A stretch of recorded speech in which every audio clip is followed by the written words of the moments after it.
Fridays are awesome. Why? Because Super Bowl and Puppy Bowl. Those reports are minutes away on CNN 10. First though, tensions between the U.S. and the Middle Eastern nation of Iran. Earlier this week, Iran tested out a medium-range missile. A U.S. defense official said the test failed and that there was no threat to America or its allies in the Middle East. But do Iran's missile tests break international law? A UN Security Council resolution passed in 2015 tells Iran not to have anything to do with missiles that can carry nuclear weapons. Iran has tested several missiles since then, but it says the resolution does not apply because its missile program is only for defensive purposes. The U.S. doesn't agree. On Wednesday, America's national security advisor called Iran's recent test a provocative breach of the resolution and said the U.S. was putting Iran on notice. Iran responded that it would vigorously continue its missile activity and that it didn't need permission to do it. Trump administration officials say they're planning to impose additional sanctions, penalties on certain people or businesses affiliated with Iran. 10-second trivia. What location was struck in 1960 by the most powerful earthquake ever recorded? Chile, San Francisco, Alaska, or China? On May 22, 1960, a magnitude 9.5 earthquake struck near the South American nation of Chile. The 1960 Chilean earthquake wasn't the most deadly ever recorded, but its effects spread far and wide. In addition to the hundreds killed in Chile, the tsunami generated by the quake killed dozens in Hawaii and as far away as Japan. It also left millions homeless. Looking at more recent seismic activity, here's a map of every quake on record from 2001 through 2015. You can see a lot of them flashing all around or near the Pacific Ring of Fire. Some devastating quakes occurred during this time period. One example, the 9.1 magnitude tremor that shook Sumatra, Indonesia in 2004. More than 220,000 died in that and the tsunami that followed. And the 8.1 magnitude quake that hit Samoa in 2009. Also, an 8.8 magnitude quake in Chile in 2010 and a 9.1 jolt near Japan in 2011. That quake and tsunami killed more than 22,000.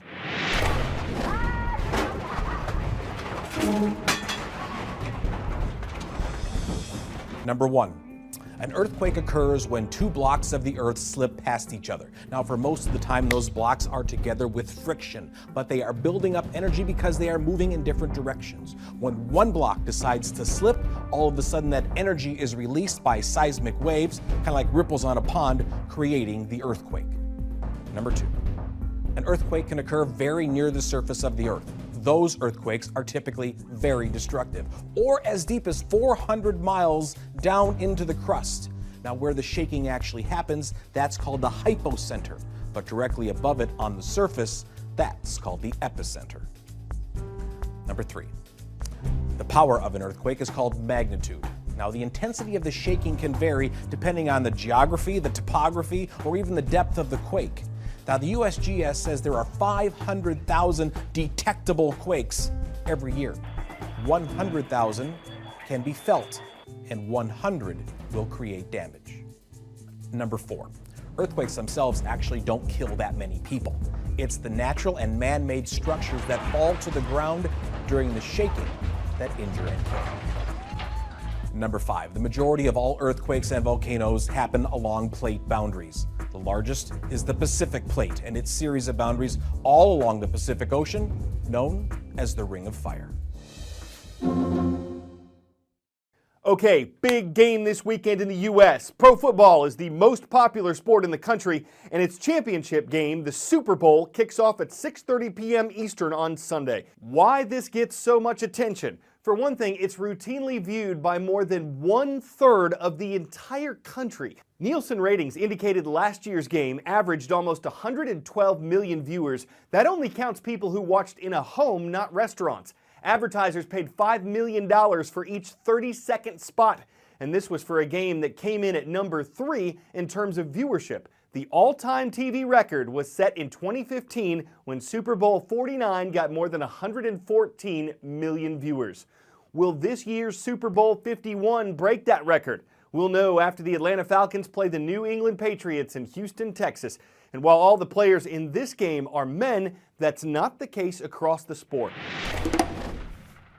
I'll get shouts like, "Number 2, you look like a girl." And it's like, well, I am a girl. If you take your helmet off around somebody who is not expecting it, you can kind of see them squint. Their reaction's like, wow, that was football. What do you think I'm doing 3 days a week, my entire life? Powder puff? You think we're just prancing around? I think they picture like lingerie or whatever.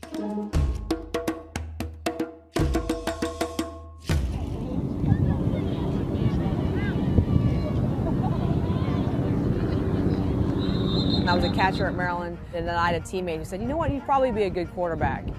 And I kind of laughed at it, and the league started, and honestly, I didn't take it seriously. And I went out to a game and realized I was missing out, and it's all she wrote. Here I am. I had moved over to England for this job with horses, and I'd seen an ad on Facebook and thought I needed to do it. I could get a bit of American culture in, make friends that way. I haven't looked back since, and that was 4 years ago now. Some girls that I played basketball against in college, I saw it being posted on their Facebook and said, wow, that's really cool. When I'm done with college sports, maybe I'll give it a shot.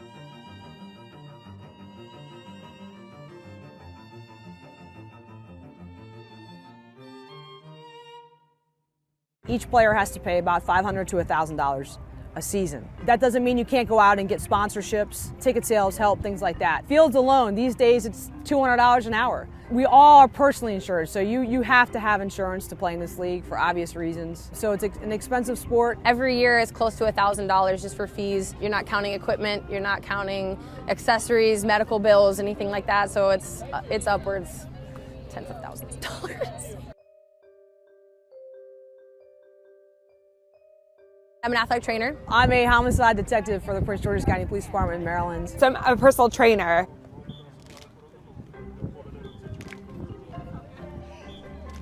It's 3 times, a week for 8 months. I play Saturdays, I coach Sundays, I've got Thursdays, and then you get your international games, and I actually play on a men's team as well. I play middle linebacker, and I'm actually quite small for that role. But I'm very effective at what I do, and I want to be looked at as an athlete just like the other girls here. The chance to play football, now that I have it, is almost everything. It's changed my life in more ways than you can imagine. In the people that you meet, in the avenues that it's opened up for me, the places that it's taken me. I ended up in Pittsburgh, moving out of New York City because of the Pittsburgh passion. So it's like at some point you have to consider those decisions were made because of football. When I first started playing, we would literally find a patch of grass.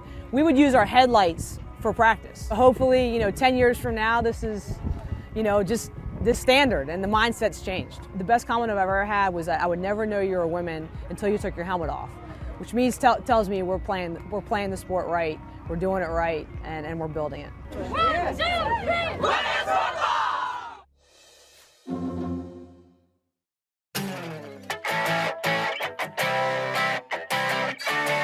So men, women, and some children play football. Who says it should be limited to humans?